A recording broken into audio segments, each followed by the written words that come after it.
Pria ini bersiap-siap untuk mengantar keponakannya sekolah di hari pertama. Walaupun anak itu tidak suka untuk bersekolah di sana dan ingin sekolah di rumah. Ketika di sekolah, dia sangat bosan dengan kelas matematikanya dan setelahnya dia bisa menjawab semua pertanyaan gurunya tentang soal matematika. Ketika kepala sekolahnya datang ke ruang kelasnya, anak ini berani sekali meneriakkan kepala sekolah itu untuk meminta pamannya menjemputnya sekarang. Setelah itu, gurunya berkenalan dengan pria ini dan menceritakan tentang bakatnya dalam bidang matematika. Gurunya berjumpa dengan pria ini untuk mengulik keluarga pria ini termasuk keponakannya. Paginya ketika di bus sekolah, temannya anak ini dibuli dan anak ini membelanya dengan memukul wajah pembulinya dengan buku hingga hidungnya patah. Setelahnya, pria ini dipanggil ke sekolah atas kasus keponakannya dan bersikeras untuk tetap menyekolahkan keponakannya di sekolah itu.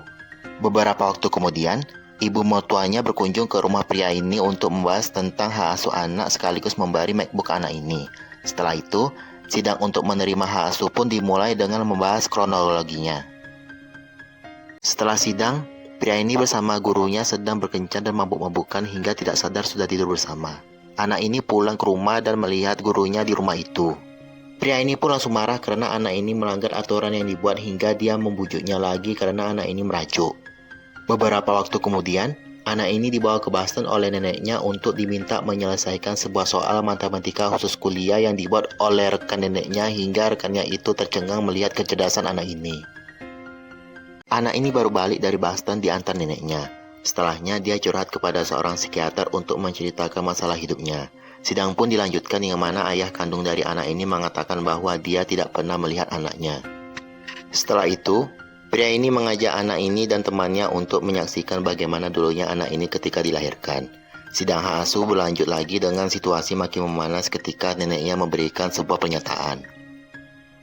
Setelah itu, giliran pria ini memberikan pernyataan dalam sidang kasus hak asuh. Pada malamnya, pengacara pria ini meminta kepada pria ini untuk memberikan keponakannya pada keluarga asuh sahnya karena pria ini penuh problematika. Setelahnya, mereka berpisah dan anak ini dari hati tidak rela untuk meninggalkan pria ini karena mendapati keluarga asuh barunya yang sah. Beberapa waktu kemudian, pria ini ingin berjumpa anak ini untuk memberikan hadiah, tetapi anak ini menolak untuk berjumpa dengannya. Setelah itu, pria ini menjemput paksa keponakannya ke rumah neneknya dengan menunjukkan sebuah buku yang dimiliki kakaknya. Lalu, pria ini langsung membujuk anak ini untuk ikut bersamanya. Beberapa waktu kemudian, anak ini belajar matematika di universitas dan dia sangat bangga belajar di sana bersama pamannya. Kemudian, anak ini lanjut bersekolah di sekolah tingkatannya.